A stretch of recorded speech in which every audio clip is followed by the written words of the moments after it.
there's precedent. There's precedent, and I'll demonstrate it to you. I have here in my hand the Hansard of Tuesday, 22nd December 2015. 15, okay. Yes, Tuesday, 22nd December 2015 of the Parliament of our country. I think it was the state parliament. In the state parliament, Paul, a matter which is on all fours with this matter came up before the floor of the House. And the speaker then, who was then the majority leader, Honorable Bagbin, our speaker today, spoke to the matter of quorum. And I quote him. Quote, and it's here. This is the hands that I can show it. Okay. You do the quote. Parliamentary debates, it's here. Yeah. The same matter came up. The first deputy speaker, Honorable Adom-Otchere, was in the chair, and the question about the quorum required to take decisions came up. And the speaker, who was the majority leader, made a submission, contributed to the debate, and he said, and I quote, "In the case of head count, Mr. Speaker shall take the vote of the House by calling upon members who support or oppose his decision successively to rise on their places. A member may vote in a division even if he did not hear the question put. Mr. Speaker, it is important for this to be ironed out clearly. Mr. Speaker, after you have taken the count, it is incumbent on Mr. Speaker to announce the results. After that, others can follow, but it's unprecedented to defer the results. Mr. Speaker, the results will have to be announced for us to know." Then interruptions. This is because I believe that we satisfy the constitutional provision as provided in Article 104, and I will want to read that out. Article 104(1) says, and Honorable Bagbin quotes it, "Except as otherwise provided in this Constitution, matters in Parliament shall be determined by the votes of the majority of members present and voting, with at least half of all the members of Parliament present," end quote.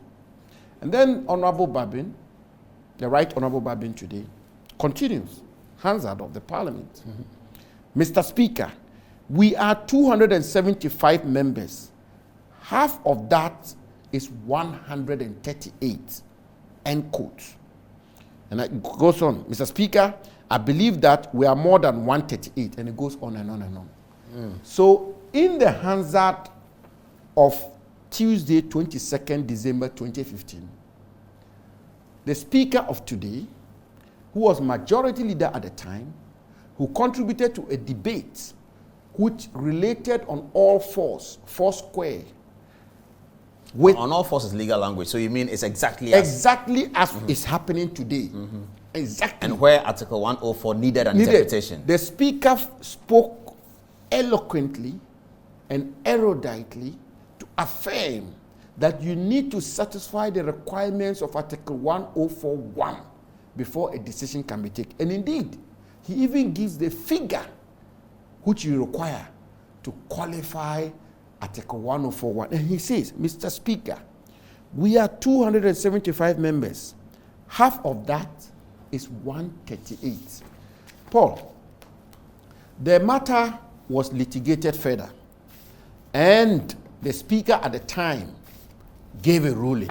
And the matter of what? This matter of whether of 22nd December, of the numbers, yes, of that, the numbers, that was required for of the the question issues to of the numbers, or the interpretation of 104. Yes, and the speaker at the time made a determination on the same day, 22nd December 2015.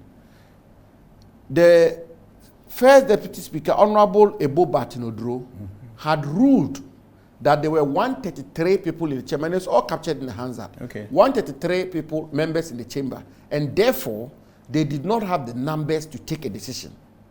And that was challenged. And the speaker on the same day came and gave a ruling. Adom-Otchere was leading the conversation. The debate. But the main speaker, Adom-Otchere, was absent. Mounted the chair to give a ruling. Yes, and then on the same day. On the same day. Listen.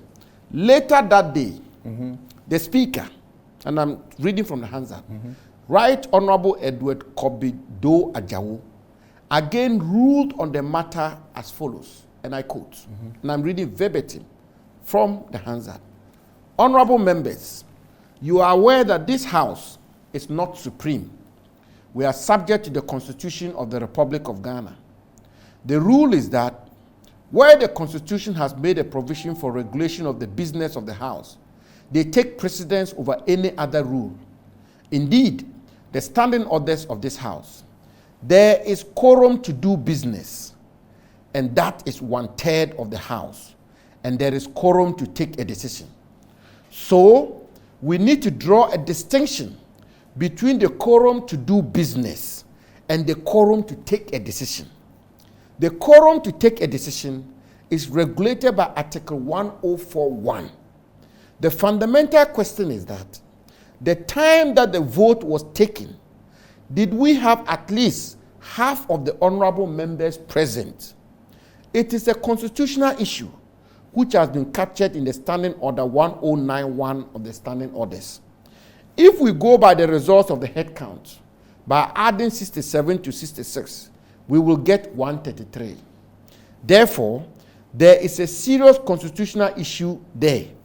So at the time that the votes were taken, this House lacked the legal, in fact, the constitutional capacity to take a decision. So, I entirely endorse the position taken by the Honorable First Deputy Speaker that we do not have the number, constitutionally speaking, to take a decision. Therefore, no decision has been taken. Wow. End quote. That's very strong. Yeah, so That's very I'm strong. not sure why we are... This is Doajao speaking. Yes. Very, very strong. Yeah. So